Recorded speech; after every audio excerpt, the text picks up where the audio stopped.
오늘 우리에게 주신 말씀은 누가복음 18장 1절에서 14절 말씀인데요. 저희는 9절에서 14절 말씀을 읽겠습니다. 누가복음 18장 9절에서 14절입니다. 또 자기를 의롭다고 믿고 다른 사람을 멸시하는 자들에게 이 비유로 말씀하시되, 두 사람이 기도하러 성전에 올라가니 하나는 바리새인이요 하나는 세리라. 바리새인은 서서 따로 기도하여 이르되, 하나님이여, 나는 다른 사람들 곧 토색, 불의, 간음하는 자들과 같지 아니하고 이 세리와도 같지 아니함을 감사하나이다. 나는 일해에 2번씩 금식하고 또 소득의 11조를 드리나이다 하고. 세리는 멀리 서서 감히 눈을 들어 하늘을 쳐다보지 못하고 다만 가슴을 치며 이르되, 하나님이여, 불쌍히 여기소서. 나는 죄인이르소이다 하였느니라. 내가 너희에게 이르노니 이에 저 바리새인이 아니고 이 사람이 의롭다 하심을 받고 그의 집으로 내려갔느니라. 무릇 자기를 높이는 자는 낮아지고 자기를 낮추는 자는 높아지리라 하시니라. 아멘. 먼저 광고드립니다. 오늘은 이웃돕기 사역이 진행됩니다.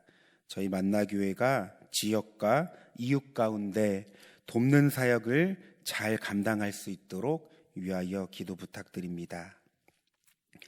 누가복음은 기도를 강조합니다. 바로 하나님의 나라와 기도의 관계 때문입니다. 따라서 예수님은 비유를 통해 기도의 중요성과 기도의 자세에 대해 말씀하셨습니다.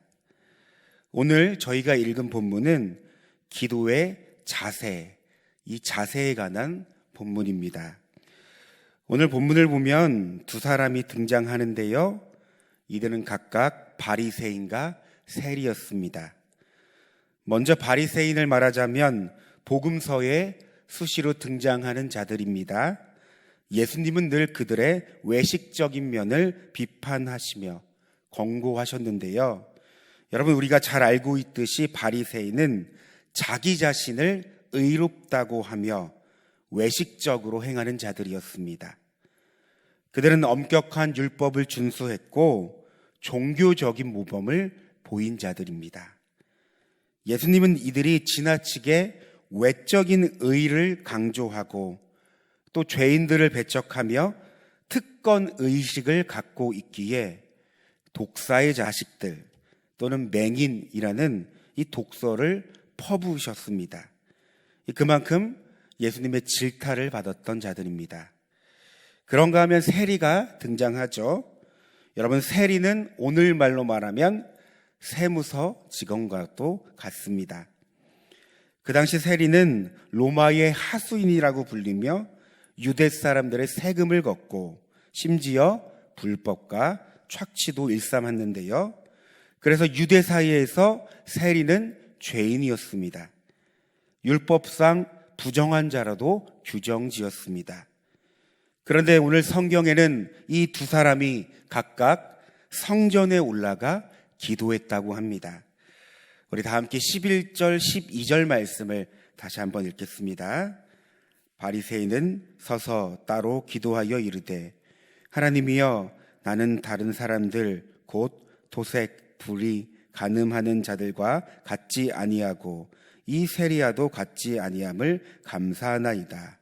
나는 일해에 2번씩 금식하고 또 소득의 11조를 드리나이다 하고. 먼저 성경은 바리새인이 기도하는 모습을 소개합니다. 여러분, 문자 그대로 보면 참 모범적인 모습을 보이는 것 같습니다. 우리가 11절 말씀에 서서 기도했다라는 것은 유대인의 기도법을 말하는데요. 여러분, 그들은 서서 기도를 하거나 엎드려서 기도하는 여러 가지 기도 방법이 있었습니다. 그런데 저희가 눈여겨봐야 할 부분은 이 서서라는 단어가 성경의 헬러의 원어를 보면 수동태로 사용됩니다. 그러니까 보통 우리가 서서 기도했다라고 했을 때 능동태로 사용하는 경우가 대부분입니다. 왜요? 주체가 기도하는 사람이기 때문입니다. 그런데 이 바리새인의 경우에는 수동태를 사용합니다. 즉 바리새인이 스스로의 필요에 의한 것이 아니라 다른 사람에게 보이려고 자신을 드러내고자 하는 의식적인 모습이 있었기에 성경은 그의 서서라는 그 모습을 바로 수동태로 사용했다는 것이죠. 그리고 이러한 모습은 자연스럽게 기도의 내용으로 이어집니다. 여러분 11절 중반을 보면요, 바로 자신의 의로움을 스스로 드러내며 이 다른 사람과 비교하고 있음을 봅니다. 하나님, 저는 죄인들과 달라요.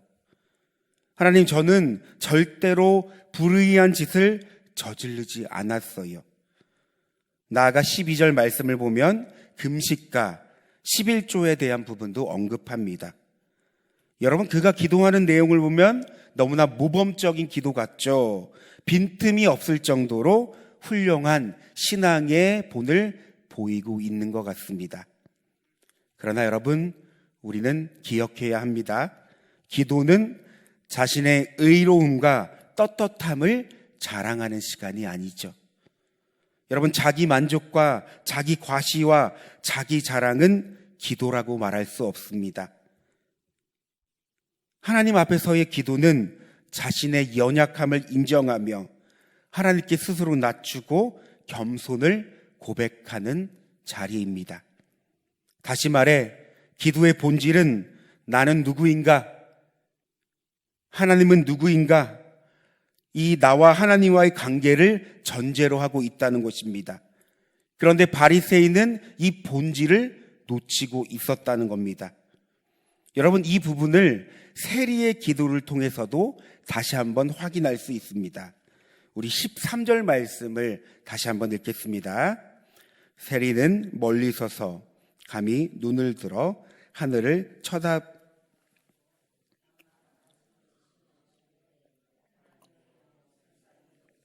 나는 죄인이수로다 하였느니라. 저는 먼저 그의 행동을 주목하고 싶습니다. 여러분, 세리도 바리새인처럼 서서 기도를 했다고 합니다. 그런데 그는 하늘을 우러러볼 엄두를 못 냈다고 성경은 말하는데요. 유대인의 기도 가운데 하늘을 쳐다보는 것도 기도의 한 가지 방법입니다. 그런데 그는 이런 기도의 자세조차 취할 수 없었던 자였습니다. 그 이유가 무엇일까요? 바로 그의 자신의 비천함을 알았기 때문이죠.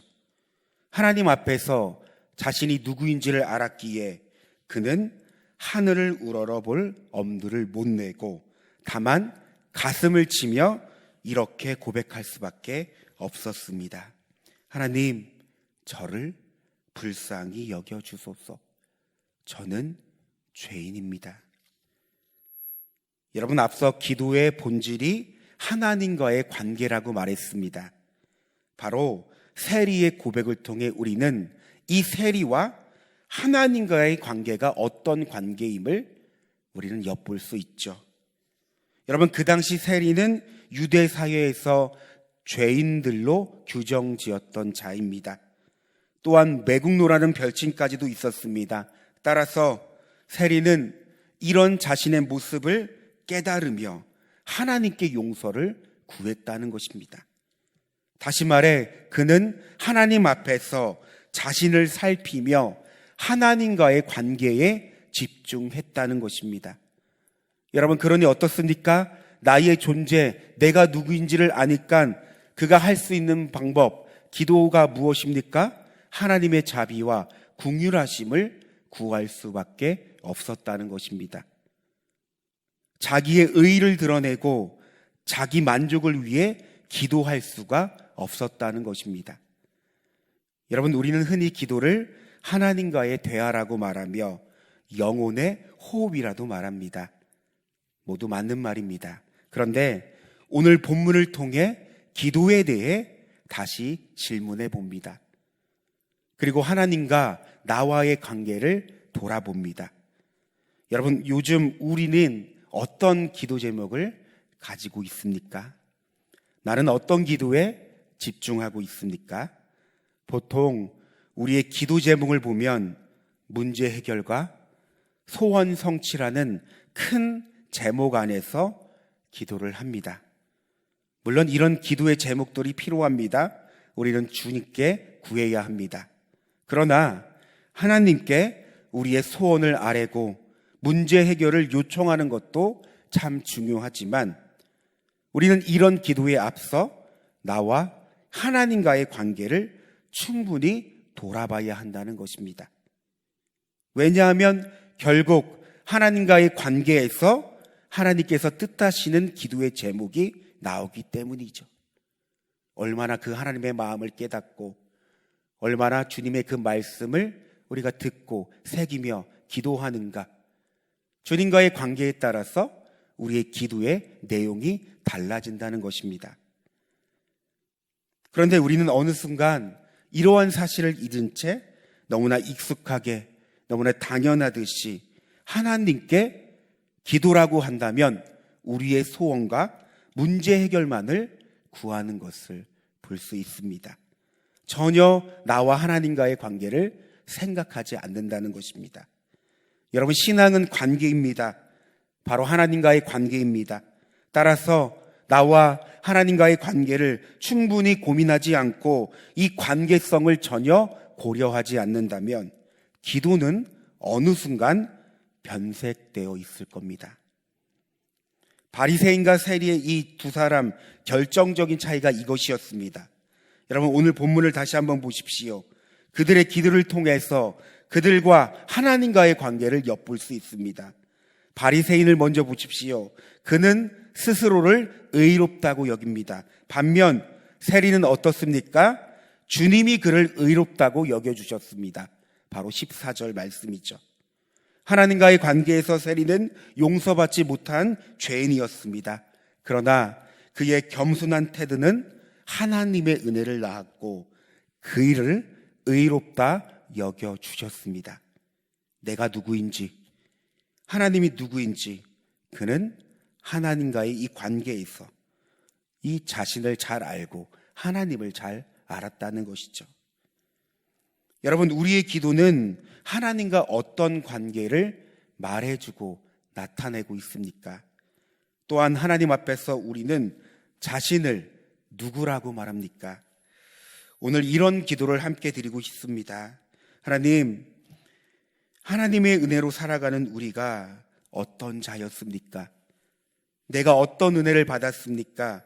오늘 말씀을 통해 나의 존재를 다시 한번 확인하고 싶습니다. 여러분, 요즘 우리는 사순절 기간을 보내고 있습니다. 예수님의 사랑을 묵상하며 내가 어떤 존재인지, 나를 위하여 십자가를 지신 그 예수님의 은혜와 사랑을 우리는 계속적으로 묵상할 것입니다. 오늘 우리가 드리는 기도의 제목이 나와 하나님과의 관계를 다시 한번 점검하고 내가 하나님의 어떤 은혜로 살아가는지를 충분히 누리고 질문하고 고백할 수 있는 귀한 시간이 되도록 우리 주님의 이름을 한번 부르고 기도하겠습니다. 주여, 사랑과 은혜가 충만하신 하나님 감사합니다. 하나님, 오늘 본문을 통해서 주님은 비유로 하나님 기도의 중요성과 이 기도의 내용을 말씀하셨습니다. 특별히 하나님, 우리가 이 본문을 보면서 두 사람의 경우를 보았습니다. 하나는 바리새인이고 하나는 세리였습니다. 그들은 각각 기도를 통하여서 하나님께 은혜를 구했습니다. 그런데 그들의 기도의 내용을 들어보니 너무나도 달랐습니다. 너무나도 다른 그들의 기도의 내용을 보게 되었습니다. 그런데 하나님, 이런 그들의 모습 속에서 우리는 어떤 기도를 드리고 있는지, 나는 하나님 앞에서 어떤 태도를 취하고 있는지를 다시 한번 점검합니다. 하나님, 우리의 기도의 제목은, 우리의 기도의 내용은 무엇을 담고 있습니까? 하나님, 그저 하나님 도와주세요, 하나님 이 문제를 해결해 주세요라고 문제 해결과 소원 성취를 담고 있는 우리의 기도 제목입니까? 그러나 하나님, 오늘 이 시간 말씀을 통하여서 다시 한번 우리의 기도를 돌아보게 하여 주시옵소서. 먼저는 내가 하나님 앞에서 어떤 자인지, 하나님의 은혜를 어디가 얼만큼 받았는지를 깨달아 알게 하여 주시고, 하나님 이 하나님과의 관계 안에서 더욱더 하나님이 원하시는 기도를 드리게 하여 주시옵소서. 하나님, 살아가다 보면 우리가 너무나 간절히 하나님을 찾을 때가 있습니다. 그러나 하나님, 주님은 말씀하셨습니다. 이미 우리의 모든 것을 아시며 우리를 살피시며 인도하시고 돌보시는 분이라고 하셨습니다. 그러나 하나님, 우리는 이 사실을 믿지 못하며 주님을 신뢰하지 못한 채 늘 하나님 우리의 문제 해결과 소원 성취에 급급하며 기도를 드리는 하나님 나의 이 연약한 모습을 보게 됩니다. 그러나 하나님, 이 시간 주님을 신뢰하며 내가 어쩐 자임을 고백하며 주님의 은혜를 충만히 구하게 하여 주시옵소서. 하나님, 이 기도를 통하여서 하나님이 들으시며 하나님이 우리를 높이고 하나님 우리를 어렵다 여기시는 그 은혜로서 우리 가운데 기도의 응답을 내려주시옵소서. 오늘 하루도 하나님, 우리 사랑하는 성도님들이 또 하나님 한 주의 삶을 시작합니다. 하나님, 기도하게 하여 주시고 그 가운데 하나님과의 관계를 돌아보게 하여 주시고 더욱더 하나님의 긍휼을 구할 수 있는 우리 성도님들이 되게 하여 주시옵소서. 그리하여 이 기도를 통하여서 하나님 우리를 높여주시고 하나님 우리를 돌봐주시고 더욱더 하나님의 자녀된 삶을 살아갈 수 있는 귀한 은혜를 더하여 주시옵소서. 오늘은 이웃돕기 사역이 진행됩니다. 무엇보다 하나님의 그 은혜와 긍휼하심을 따라 하나님, 우리가 이 돕는 사역을 준비하고 하나님의 은혜를 구합니다. 하나님, 우리가 이 사역을 준비하는 과정과 하나님 이 내용이 하나님이 기뻐하시고 하나님께서 원하시는 사역이 되게 하여 주시옵소서. 우리가 이 사역을 통해 하나님의 나라가 확정되고 하나님의 이 교회를 위하여 더욱더 헌신할 수 있는 하나님 우리의 모든 사역이 될 수 있도록